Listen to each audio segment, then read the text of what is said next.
people work on their business and not in their business. Don't make yourself an employee in your creativity. Like, it just doesn't work, guys. You are now listening to the Conscious Creative Corner, the intersection of unapologetic lifestyle and creativity. Get ready to be inspired and dive into uncensored truth with tackling business and mental space with other transparent influencers and entrepreneurs. Let our conscious conversations normalize the chaos you may call life.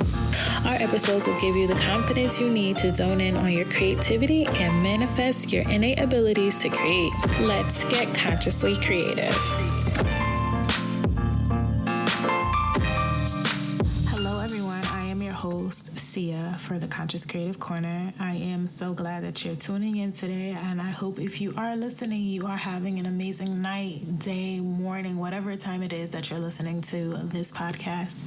I know that there are a bunch of creatives that listen to this podcast, or if you're even an aspiring creative, I find that this content that I'm going to share with you today is going to be super helpful because now that we're in a crisis, or still in a crisis for COVID-19, I know a lot of us either fall into two categories. One, we have no time at all, or two, we have too much time.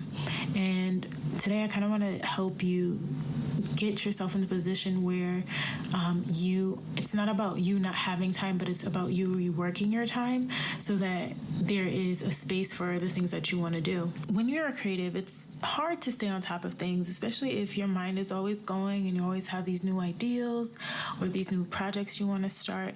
And I found that even in my own dealings, having a calendar, and not just like a regular calendar, but you know those huge calendars that you see maybe if you go to like a Staples or Kinko's, wherever you're located, sometimes they have these huge calendars where your whole hand can fit into like a day. I find that having one of those calendars where I can see it every day helps me, simply because what I would do is if I know I have like a large project coming up, I would write those projects in the calendar so that every day I'm going by it, I can see it. It's like a subconscious reminder, like, okay, on the 15th, you got to do this. On the 18th, you got to do that. On the 1st, you got to meet with this vendor or so on and so forth. Having this calendar, it'll help promote some organization that you might be lacking if you're spending too much time at home or too little time at home because you're out doing so much. This goes for my essential workers. If you are listening to this podcast and you got a little side hustle, which some of you guys do, and that side hustle is like a creative endeavor, having a large calendar can help. So like this master calendar is where you're going to organize like not only the things that you need to do, but the bigger picture projects. So I'll give you a real life example of how this humongous calendar can help you in your everyday life. For me, I do multiple things. I wear multiple hats, business-wise and creativity-wise, outside of my life responsibilities, right? I do so many things, and with this big calendar, what I do is it's kind of makeshift. So I didn't buy the calendar. I have a big whiteboard that I'll make into squares, and in those squares, I'll write down, for example, when content has to go out for my podcast, or if I'm doing a collaboration, when that content has to go out, when I'm pushing content out for my blogs, when I'm pushing content out for my YouTube channel, I write all those things in there, and specifically what content. So for example, if I'm doing like a collaboration with McDonald's or something like that, I would say, Mickey D's collab due this day. And that's how I help to organize all the things that I need to do and stay on top of it. So this brings me to my next point.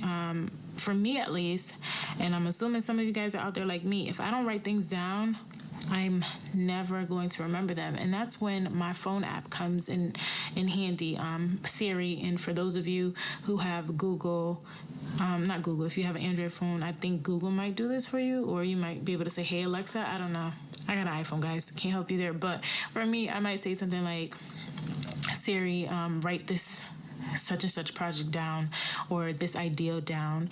When I do that, it helps me to stay organized so that I don't ruminate on that, and then I can go on with the project that I was doing at hand. Because for me, I think let's say I'm knitting. I don't knit, guys, but let's say I'm knitting, and then I'm just like, oh, cool. I got an ideal for a blanket, and then I start drafting like clothing ideal or drafting like the pattern in my head.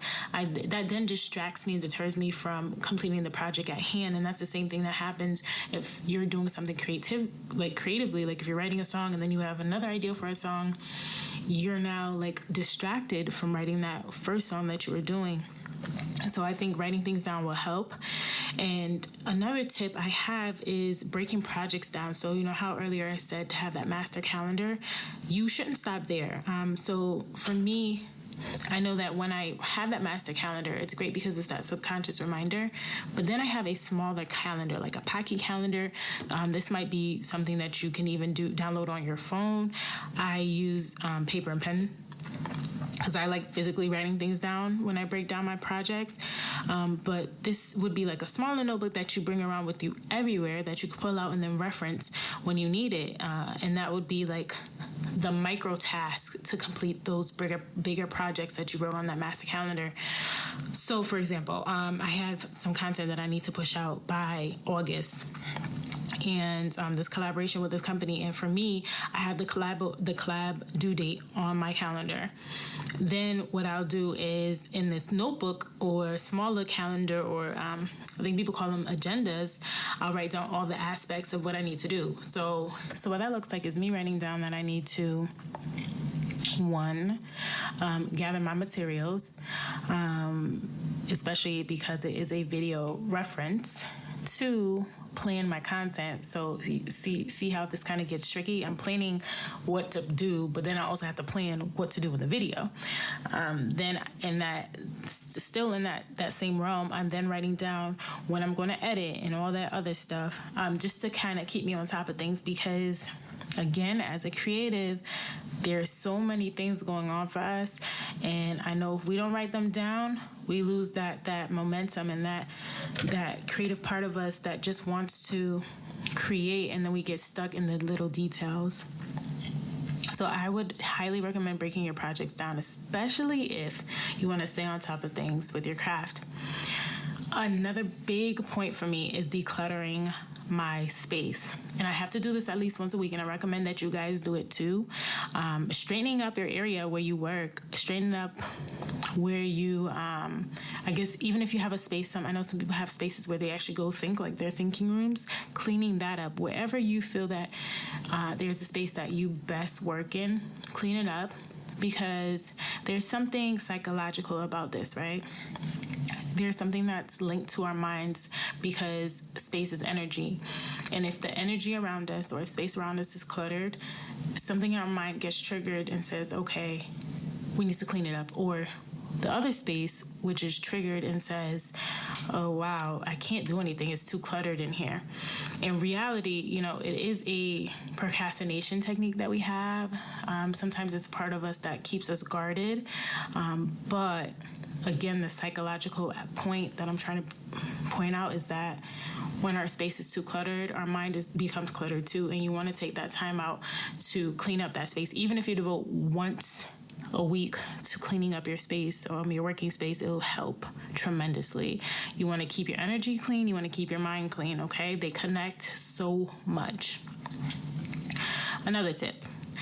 If you want to stay organized on top of the projects that you're doing, creatives out there, you want to intentionally set days where you're actually going to take time out to organize.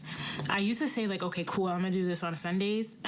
That does not work for me, because on Sundays, I just want to relax, which I don't because I got 2 kids. But you still want to say, or at least put into the atmosphere that you're going to set a specific time out to actually write down when you're going to plan your content or your projects or anything like that. Just because when you're intentional about your work, it's easier and it becomes actually a goal and established more quickly than you not writing it down.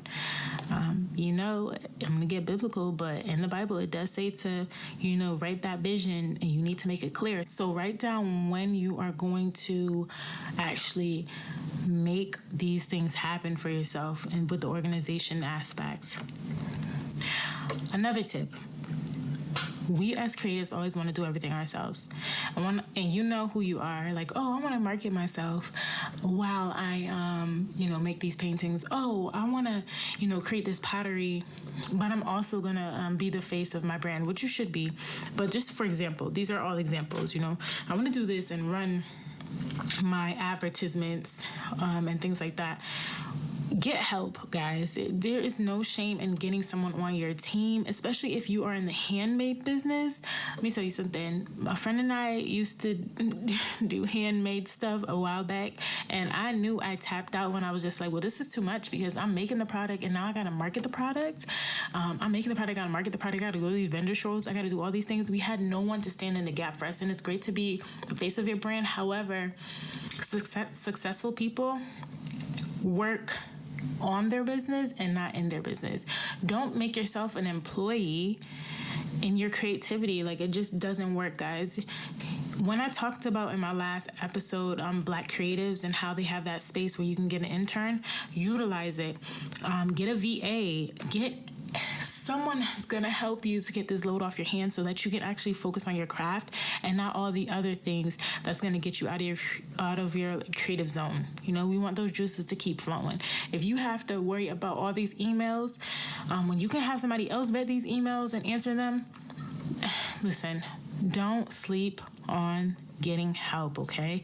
It doesn't make you any less of a creative or a business person. What it makes you is smart. One of the last things I do want to say that makes you organized and helps you to stay on top of your tasks is to set aside time to actually collaborate with people within your niche or your craft. I know this doesn't sound like it helps you organize, but it does. And I say it helps you to stay organized because these people that are in your craft, some might be vets, some might be newbies just like you. Some might be in the same space as you. It doesn't even matter where they are. These people are going to help you get to where you need to go simply because you guys carry the same energy. You ever been in a room where you're like the only person that's different? It doesn't have to be race-wise. It could be, you can just tell the vibe is off because you're different. And then now you're feeling really scrambled inside. This is what I'm talking about. It's the same thing that happens when you're not in the same flow, the creative flow of the people around you. So keep that in mind. I hope these tips helped somewhat, guys. Even if all these things don't apply to you, I hope at least one does. And if nothing applies to you at all, still share this with a friend. Let me know on Apple Reviews, Spotify, iHeartRadio, all the places my podcast is. Let me know what you thought about this episode in a review section. I love feedback, and it helps me to grow as a creative. So I will talk to you guys in the next episode. Hey creatives, thanks for listening to the Conscious Creative Corner.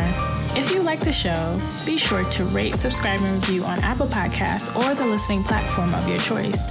It helps other creatives find ways to listen to our uncensored truths. Be sure to check us out on Instagram to let us know how you enjoyed the show with a screenshot or a DM. We'll be sure to feature you.